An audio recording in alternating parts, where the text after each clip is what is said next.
Saturday morning. We hiked in last night, like I said in the tent earlier, and worked our way in here to Good Lake. The sun is shining. It's really warm out. The wind's blowing pretty hard, but it actually feels a little bit warm, which is pretty nice. We're gonna hop out on the lake here and head on over into Hoist Bay at the bottom of Basswood and check out some things over there. It's really just gorgeous out, so we're gonna enjoy the weather and just get some more exercise after our hike in yesterday.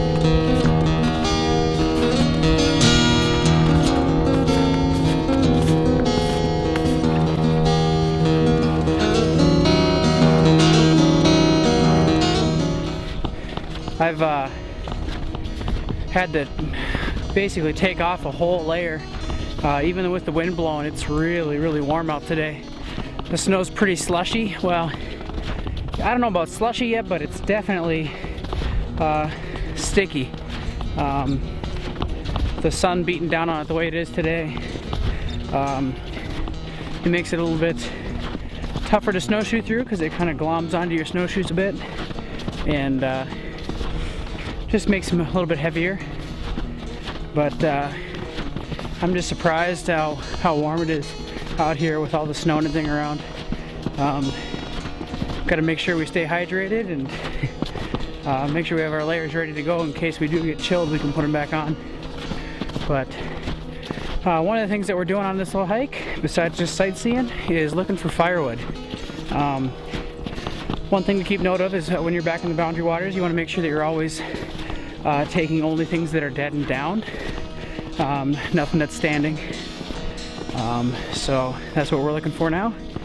It'll be nice when we get back to get the wood stove fired up and get our stuff dried out, play some cards and relax. But right now we're just enjoying being out. It's just a gorgeous day. Couldn't have asked for a better weekend to be out winter camping.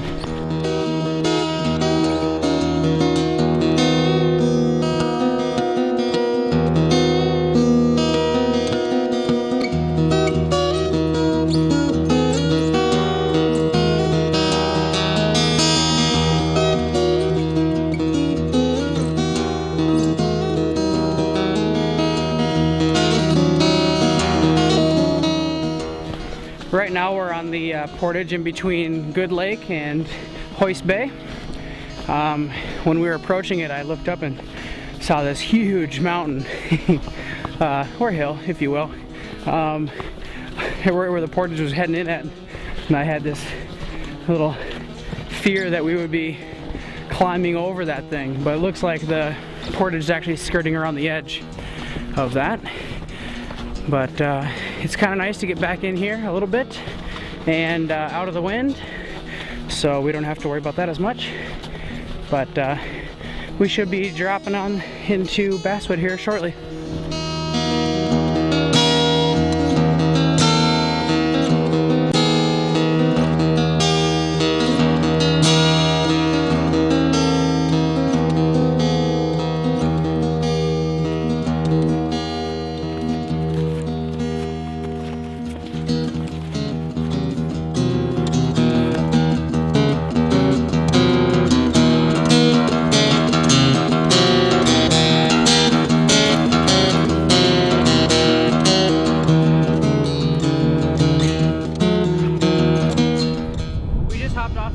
Down into Hoist Bay here on Basswood Lake.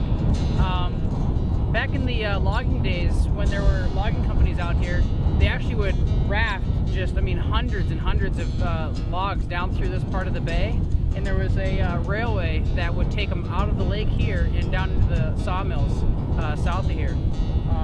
It's no longer here, of course, but I guess there were quite a few different timber companies that were working the area, and in some places their property, if you call it property, would butt up against each other.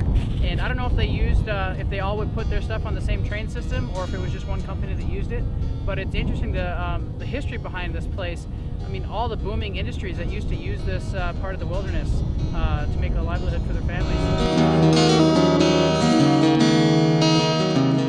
One of the things that the boundary waters is really nice for in the winter is running dog teams. You can see over my shoulder here, we've got a couple of dog teams that are in running today. It's nice they can use the winter trails and get out and run their dogs in a place where they know they're not gonna have to compete with snow machines or snowmobiles and other things. So they can get back in here, and the nice thing about having a dog team is they can get way back in further than we can on snowshoes. So they must be just out loving this weather just as much as we are.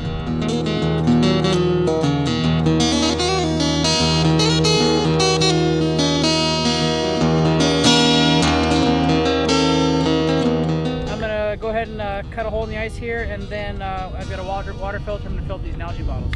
But this is kind of what we do in the wintertime.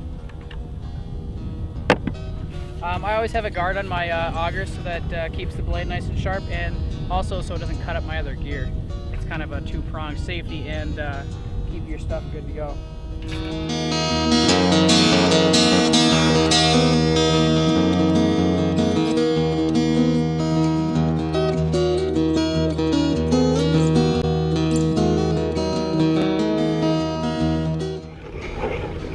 Man, it's pretty far down here.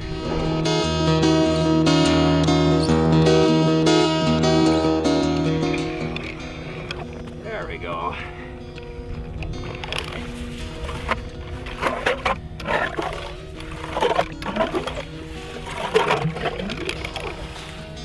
And we are by no means in danger of breaking through at this point in the wintertime. You saw how far that auger went in. It was above the adjustable knob here, so man, some deep ice. Alright, so what I've done here after cutting the hole is I kind of cleared away an area here so I don't have to worry about the slush getting in the way while I'm pumping the water. I've set up my Nalgene bottles around the edge here, have the lids off, so I can just transfer the hose around each one to fill them up. I've got my water filter here.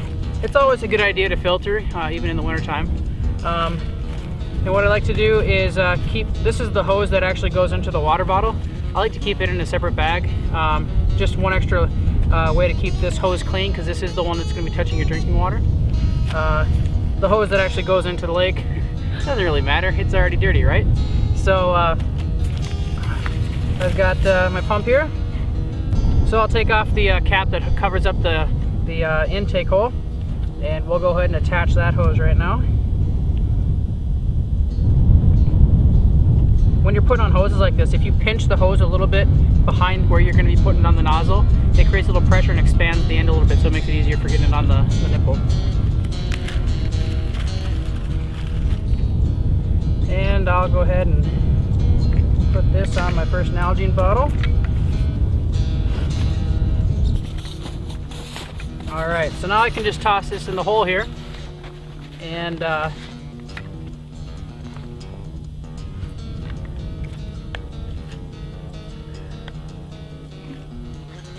start filtering. There's a lot of different filters out there that you can get. Ones that do charcoal filtering and others that do ceramic filtering, and some that do both.